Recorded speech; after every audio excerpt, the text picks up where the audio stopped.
Ici, dans la conscience collective, vivre avec une maladie ou un handicap sans en montrer les signes est une vertu.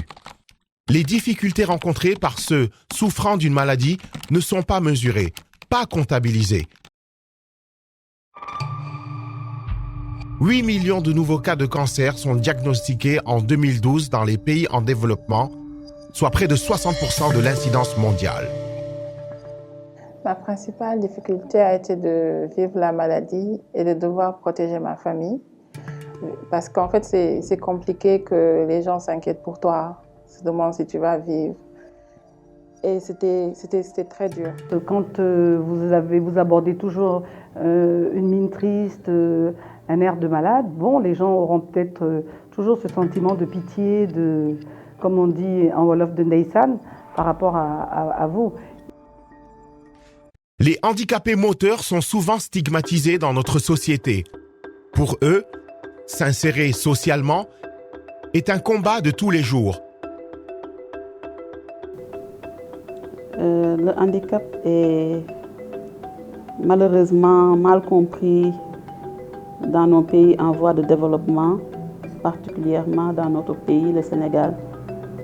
Souvent, on disait que c'était des possédés, pas des djinns. C'était des gens qui sont venus pour fatiguer leur famille. Ils sont des fardeaux pour la famille.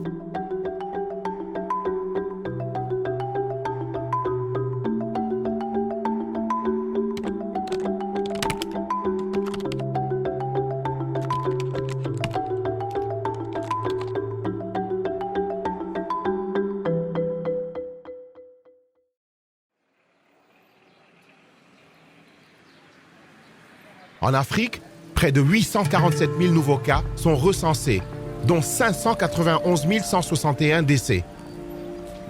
Au Sénégal, on enregistre environ 7 000 nouveaux cas chaque année chez les adultes et 800 chez les enfants. Plus de 800 femmes contractent chaque année le cancer du sein et parmi elles, plus de 400 décèdent de la maladie. En 2030, selon les études épidémiologiques, il y aura 1,2 million de nouveaux cas de cancer en Afrique, avec plus de 970 000 décès si les mesures adéquates de prévention ne sont pas prises rapidement. Je m'appelle Salamata Faye, j'ai 32 ans. Je suis actuellement en stage dans un cabinet d'audit. Je suis célibataire, sans enfant. J'ai eu le cancer à l'âge de 27 ans, en milieu de 2012. J'ai senti que j'avais un œil qui commençait à sortir, qui était plus gros que l'autre. Au début, ça ne se voyait pas. C'est après, vers décembre 2012, que là, j'ai vraiment vu qu'il y avait une grande différence. Je suis allée consulter un ophtalmo, on m'a mis sous antibiotiques, sous corticoïdes, tout ça. Mais ça n'avait rien fait jusqu'à ce que je fasse une IRM et qu'on me dise qu'il fallait opérer pour voir vraiment ce que c'était. Bon, en 2014, j'ai été opérée. Et 4 mois après, ça a récidivé. Et puis après, j'ai commencé à faire des démarches. J'en ai parlé un peu à des gens que je connaissais et qui m'ont mis en rapport avec une association qui s'appelle Santé sans passeport. Et c'est à partir de là que, avec l'association, on a commencé à faire des démarches pour que je sois opérée en France, à Nantes, parce que c'était quasiment devenu impossible de m'opérer ici. Et c'était une période très difficile. Parce que j'étais une personne qui aimait se maquiller, qui aimait vraiment, comment dire, qui prenait beaucoup d'importance pour l'apparence en fait. J'aimais tout le temps me faire belle, des trucs comme ça. Et après, j'ai vu un cancérologue qui m'a dit qu'on risque de t'enlever l'œil, tout l'œil. Il fallait limiter vraiment le fait que la tumeur s'étende. Donc j'ai été opérée. Une fois, j'étais allée à l'hôpital et j'ai vu qu'il y avait un bébé qu'on devait opérer. Et le bébé, il avait quoi, maximum 2 ans. On devait lui enlever un œil parce qu'il avait un cancer. Je me suis dit, waouh, si lui, il arrive à vivre avec ça, alors moi qui ai vécu pendant 27 ans, 28 ans avec un œil, avec mes 2 yeux, ça n'allait pas... Vraiment, ce serait ingrat de ma part de dire que non, voilà, c'est la fin du monde, tout ça. Et après, devoir me retrouver en tant que personne qui aimait le maquillage et tout avec un seul œil, c'était pas du tout évident. Donc, je me suis rabattue sur le rouge à lèvres.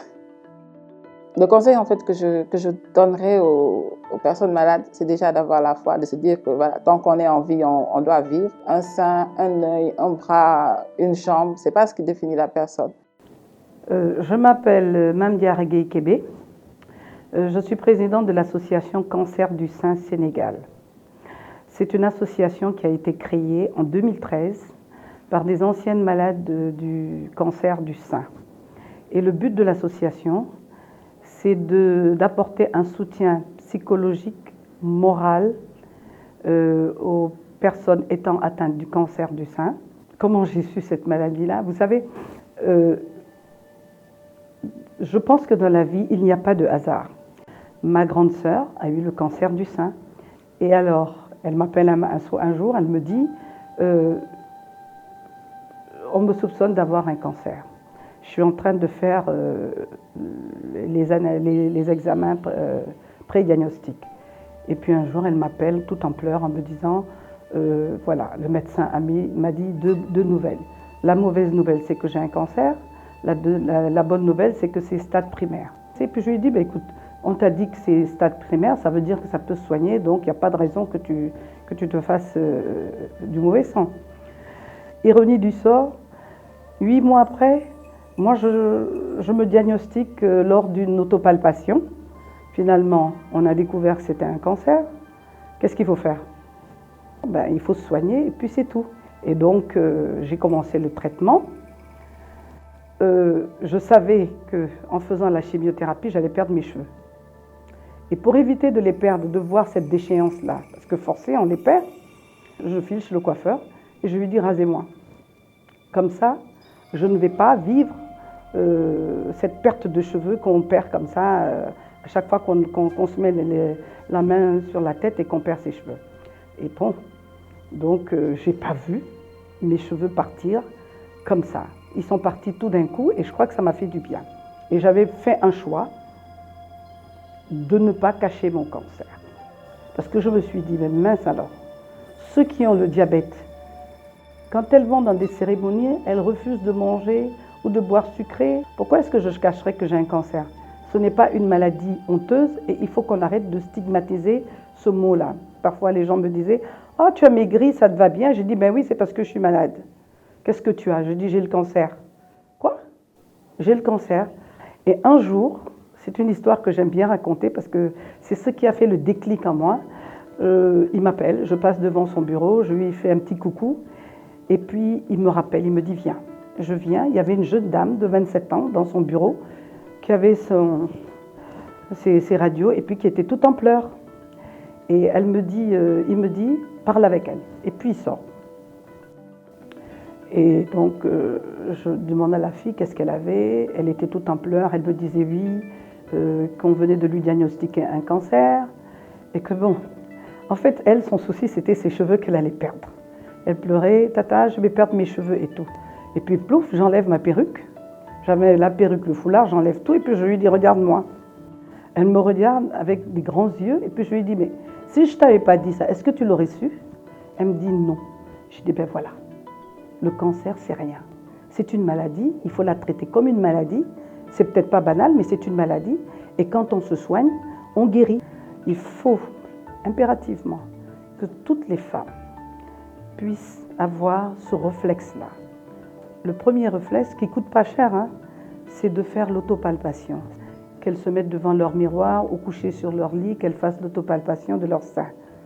Et même les maris peuvent le faire pour les femmes, hein, pourquoi pas. Et si elles voient, parce que chacun connaît son corps, si elles voient si elles sentent quelque chose d'étranger à leur corps, une boule, qu'elles aillent voir leur médecin. Et je pense que ça, c'est le conseil que je donnerais aux femmes, parce que le cancer n'arrive pas qu'aux autres. Personne n'est à l'abri.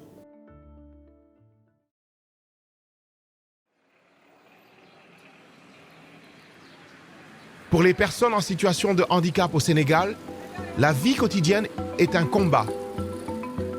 Le regard des autres, les infrastructures inadéquates et la difficulté à trouver du travail font qu'ils sont livrés à eux-mêmes. Souvent, leur dernier recours, c'est la mendicité. Ceci est vrai pour environ 800 000 personnes au Sénégal. Je m'appelle Issa Tall, je suis médecin. Actuellement, je suis la directrice du centre Talibou Dabo, qui est l'unique structure publique du Sénégal qui a pour mission de prendre en charge de façon globale l'enfant handicapé moteur. Comment j'ai vécu le handicap? Par l'acceptation. J'ai accepté que je devais vivre avec des faiblesses physiques. J'ai accepté que je ne pourrais jamais faire certaines choses. J'ai été scolarisée. J'ai eu un bac C. Je suis docteur en médecine. Juste pour dire qu'on peut être handicapé, certes, dans un domaine, mais on peut réussir dans d'autres domaines. Mais j'avoue que la scolarisation d'une personne handicapée n'est pas facile. On se dit que est-ce que quelque chose a été préparé pour la personne handicapée? Si l'on doit emprunter les bus, si on doit se lever très tôt, les Sénégalais ne veulent pas prendre très tôt une personne déficiente parce qu'ils disent que leur journée ne sera pas bonne. Les difficultés sont aussi d'ordre économique.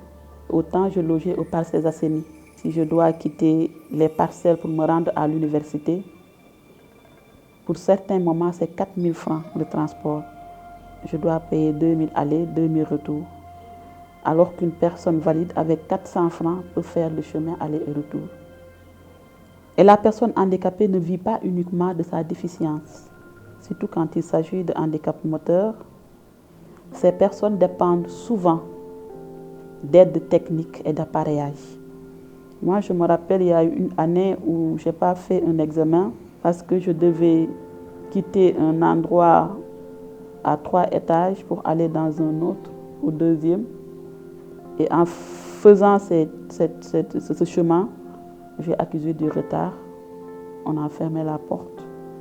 Mais heureusement, avec la diligence de certains professeurs, ils ont organisé un autre examen une semaine après. J'avais eu également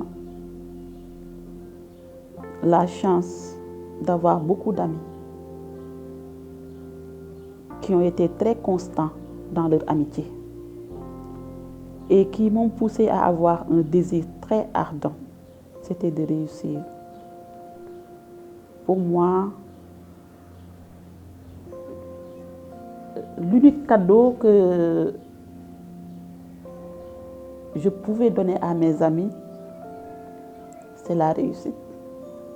Et là, vous me permettrez de rendre hommage à un grand homme, mon père.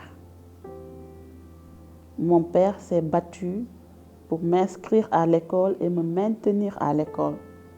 J'ai eu également la chance d'avoir une mère très brave qui m'a soutenue et qui continue de me soutenir à chaque fois que je rencontre des difficultés ou des problèmes sur le plan social ou économique.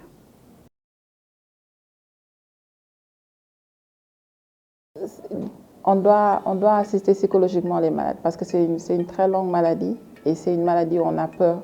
On ne sait pas ce qui va se passer demain. Et il faut un accompagnement psychologique pour que la personne puisse oublier en fait qu'elle est malade parce qu'on est encore en vie et tant qu'on est en vie, il faut vivre.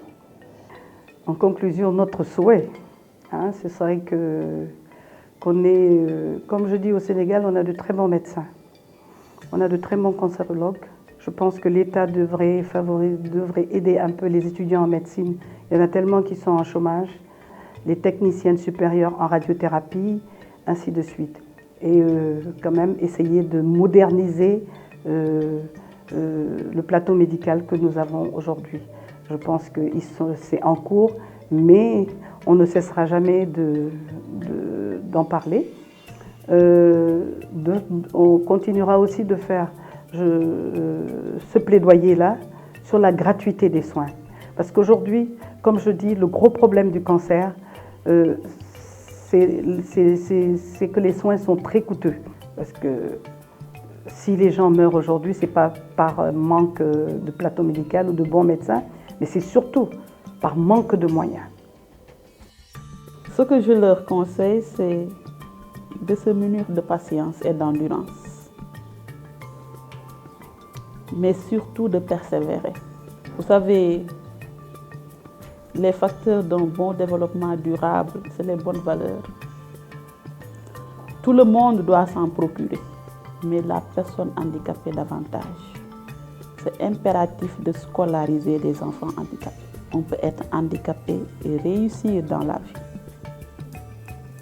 Donc, je leur demande de persévérer, de patienter, d'endurer, mais de ne pas être rancunier. Parce que la société ne comprend pas. C'est les quelques mots que je voulais leur adresser.